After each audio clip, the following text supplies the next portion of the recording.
It started in 2001 as a way to continue the momentum and legacy of the previous year's Olympics. The participants, just under 1,300 in total, were given the opportunity to run the same course as the Olympians had, finishing on the same track in Olympic Stadium. The course was updated in 2010 so runners could finish in front of the Opera House, but it was not until 2023 that participation numbers had reached 5 digits. And now it had grown again. This with more than 20,000 runners crossing the finish line and a buzz in the air that this marathon was the end of one era and the beginning of something much, much bigger. Today is Monday, September 15th, 2025, and on this day in 2024, 20,272 runners completed the Sydney Marathon in its final iteration before joining the Abbott World Majors.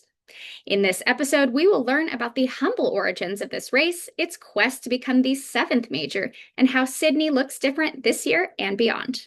I'm your host, Running Up That Hillary, and you are listening to Today in Running History.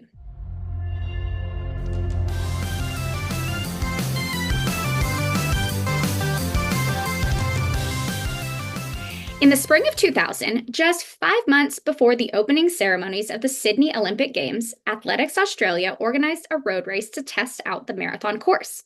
Appropriately called the Host City Marathon, it was at the time the largest marathon ever held in Sydney.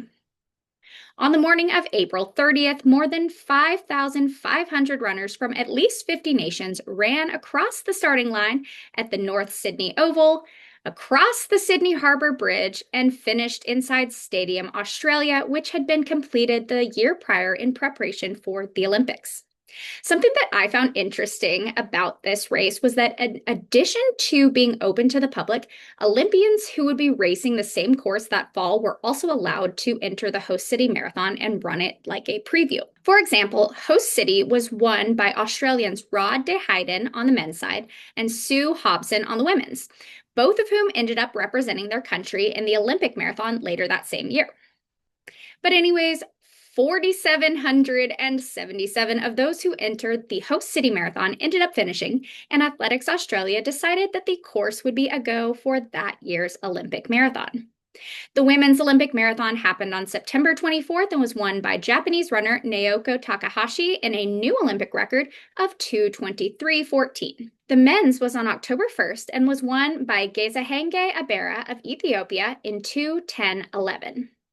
Now, it's important to note that neither the Host City Marathon nor that year's Olympic marathon that was run on the same course are counted as the first Sydney Marathon, and it was not until October 2001 that the first official race was run. The 2001 race was significantly smaller than the Host City Marathon, with just 1,294 finishers. And here is something crazy about those finishers. Only 220 of them were female.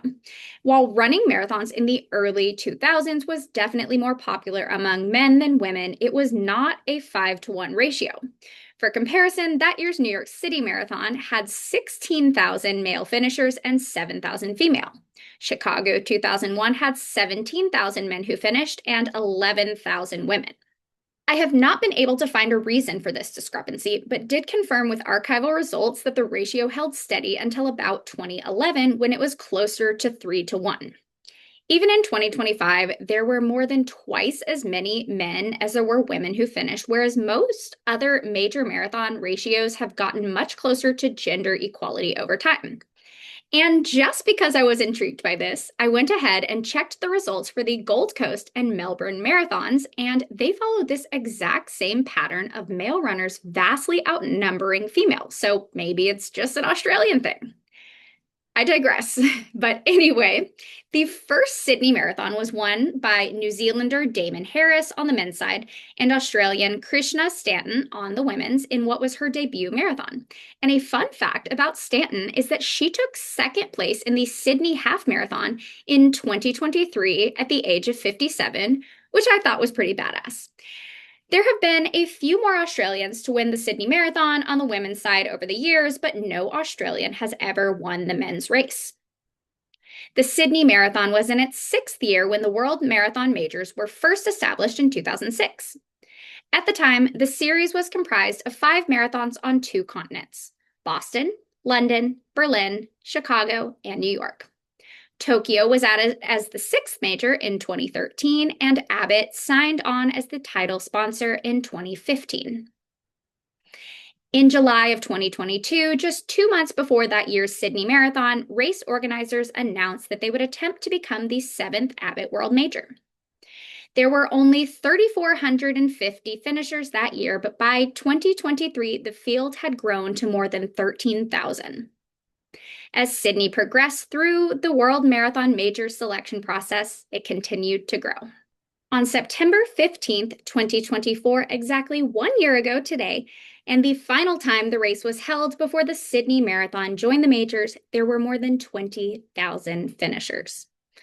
It came as a surprise to no one familiar with the Abbott World Marathon Majors that on November 4th, 2024, Sydney was officially announced as the seventh major. This year's race was held on August 31st and had grown to nearly 33,000 finishers, the same number as the previous two Sydney marathons combined. The women's race was won by Dutch runner Sifan Hassan in a course record of more than 3 minutes faster than the previous record time. The men's race was won by Ethiopian Hailmariam Kiros, also in a new course record. So where does that leave us now? Officially, there are 7 World Marathon Majors on 4 continents, but they do not plan to stop there.